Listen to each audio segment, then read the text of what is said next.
గుద్దల బత్తాయి పట్టదురా. అమ్మా అమ్మా అమ్మా. ఏంటన్నా ఏదన్నా తేడాగా ఉందా? ఏం లేదే, అస్సలు కొంచెం కూడా తేడా అనిపించడం లేదా? నాకేం తేడా కనపట్లేదే. కొంచెం కూడా చల్లగా లేదు? చల్లగా అంటే ఓ టైపు చల్లగా. Sure. Vijay Devarakonda Kingdom movie review. ఈసారి విజయ్ ఒక డిఫరెంట్ అటెంప్ట్తో వచ్చాడు.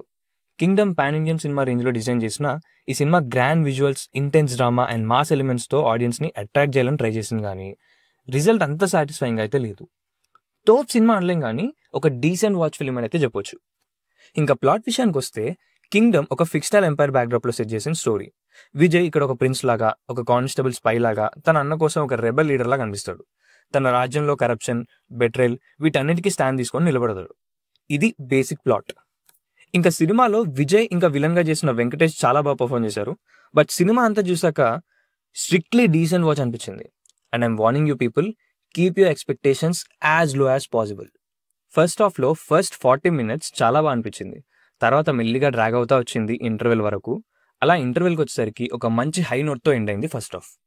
విజువల్స్ అండ్ సినిమాటోగ్రఫీ అయితే టాప్ నాచ్ ఉంటాయి. మ్యూజిక్ కూడా బాగానే ఉంది. మధ్యలో హృదయం లోపల అనే సాంగ్ లేపేశారు, మరి ఎందుకో తెలీదు. అండ్ హీరో ఎలివేషన్ సీన్స్ అయితే అస్సలు ఎక్స్పెక్ట్ చేయకండి, అంతగా చూపించలేదు. మరి గౌతమ్ తన సినిమాలో హీరోని సింపుల్గా చూపిద్దాం అనుకున్నాడేమో, అంత పెద్ద గూస్ బంప్స్ వచ్చే సీన్స్ కానీ ఎలివేషన్స్ ఇచ్చే సీన్స్ కానీ ఎక్కువ పెట్టుకోలేదు. స్టోరీలో అలా వెళ్ళిపోతుంటాయి ఫ్లోలో. యాక్టర్ సత్యదేవ్ గారు అయితే యాజ్ తీస్ చాలా బాగా పర్ఫార్మ్ చేశాడు. ఇచ్చిన రోల్కి న్యాయం చేశాడు అనిపించింది. భాగ్యశ్రీ రోల్ కూడా లిమిటెడ్గానే రాసుకున్నారు. తనది ఇంపాక్ట్ఫుల్ రోల్ అనలేం కానీ ఇంపార్టెంట్ రోల్గా కన్సిడర్ చేయొచ్చు. And one more drawback, cinema ఫ్లాట్గా వెళ్ళిపోతుంటుంది అంతే. హై ఇచ్చే సీన్స్ ఉండవు. అక్కడక్కడ బీజం వచ్చిన సీన్స్కి జనాలు అరవడం చూశాను, కానీ మిగతా సినిమా అంతా సైలెంట్గా చూశారు. ఇది ఆల్రెడీ వాళ్ళే చెప్పారు, ఇది కేజీఎఫ్ లాంటి ఎలివేషన్స్ ఇచ్చే సినిమా కాదు, ఇది Gautam Tinnanuri style of cinema అని. సో అలానే స్లో పాయిజన్లా ఎక్కుతాయి. ప్రీ క్లైమాక్స్ అండ్ క్లైమాక్స్ విషయానికి వస్తే అంత ఫాస్ట్ పేస్లో వెళ్ళిపోయినట్టు అనిపించింది. ఒక బ్యాంక్తో ఎంజాయ్ చేస్తుంటే చాలా బాగుండేది. పార్ట్ 2కి మంచి లీడ్ అండ్ స్టోరీ ఎలా ఉండబోతుంది అనేది లైట్గా చూపించి ఎండ్ చేస్తారు. ఓవరాల్గా చెప్పాలంటే ఒక డీసెంట్ ఫ్యామిలీ వాచ్ అని అయితే చెప్పొచ్చు.